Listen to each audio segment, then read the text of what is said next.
جب کوئی رابطہ نہ ہو تو وہ شخص آپ کو کیوں یاد کرتا ہے؟ نفسیات۔ اگر کوئی شخص آپ کو یاد کرتا ہے اور اس کا آپ سے کوئی ڈائریکٹ رابطہ نہیں ہے تو اس کے پیچھے کئی نفسیاتی اور جذباتی وجوہات ہو سکتی ہیں۔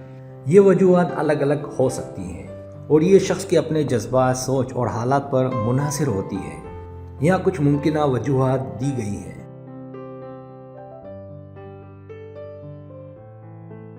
پہلی وجہ، یادیں اور افسانے۔ اگر آپ نے اس شخص کے ساتھ کچھ خاص یادگار لمحے گزارے ہیں تو وہ شخص آپ کو یاد کر سکتا ہے، چاہے اب آپ کا اس سے کوئی رابطہ نہ ہو۔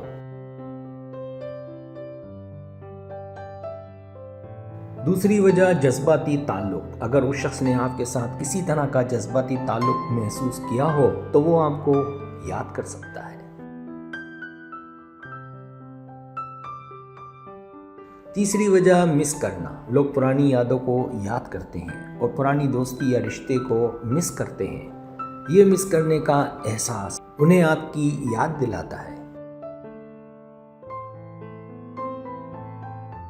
چوتھی وجہ، غیر حل شدہ جذبات۔ اگر پہلے آپ کے بیچ کوئی غیر حل شدہ جذباتی مسئلہ تھا تو وہ شخص آپ کو یاد کر سکتا ہے تاکہ اس مسئلے کو سمجھنے کی کوشش کرے۔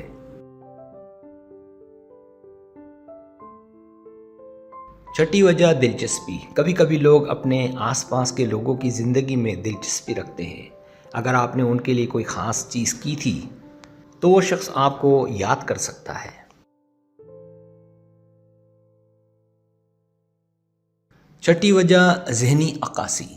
آپ کا کسی شخص کی زندگی میں اہم حصہ ہونا اسے آپ کی طرف کھینچ سکتا ہے جب وہ اپنے جذبات یا سوچ پر غور کر رہا ہو۔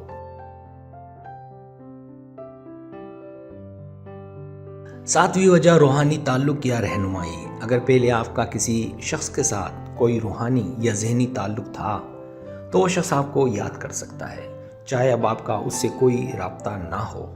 یہ وجوہات ہر شخص کے لیے مختلف ہو سکتی ہیں اور ان کا اپنا نقطۂ نظر، جذبات اور حالات اسی یاد کو دریافت کرتے ہیں۔